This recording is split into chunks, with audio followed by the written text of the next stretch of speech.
গল্প বিড়াল ক্যাপ্টেন আর ইঁদুর সহকারী। একদিন জঙ্গলের সব পশুপাখি মিলে ঠিক করল, আমরা একটা ভ্রমণে যাব, আকাশপথে। তারা বানালো এক মজার উড়োজাহাজ। সবাই অবাক হল যখন দেখা গেল পাইলট হিসাবে বসেছে এক মোটা বিড়াল, আর তার পাশেই পাইলট এক ছোট ইঁদুর।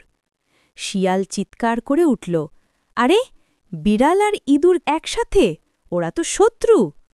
কিন্তু বিড়াল হেসে বলল, আজ আমরা শত্রু নই, আজ আমি ক্যাপ্টেন আর ও আমার সহকারী, আমরা সবাইকে নিরাপদে নিয়ে যাব।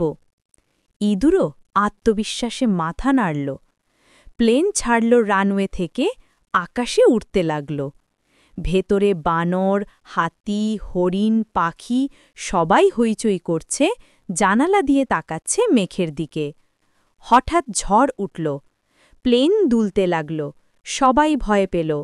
ইঁদুর দ্রুত ম্যাপ দেখে বলল, ক্যাপ্টেন, বাঁ দিক দিয়ে গেলে ঝড় এড়ানো যাবে। বিড়াল দৃঢ় হাতে স্টিয়ারিং ধরল, প্লেন ঘুরিয়ে নিল। ঝড় কেটে গেল, সূর্যের আলো ঝলমল করে উঠল। সব পশুপাখি হাততালি দিয়ে উঠল, ক্যাপ্টেন বিড়াল আর পাইলট ইঁদুর, তোমরা দারুণ। প্লেন নামল নিরাপদে।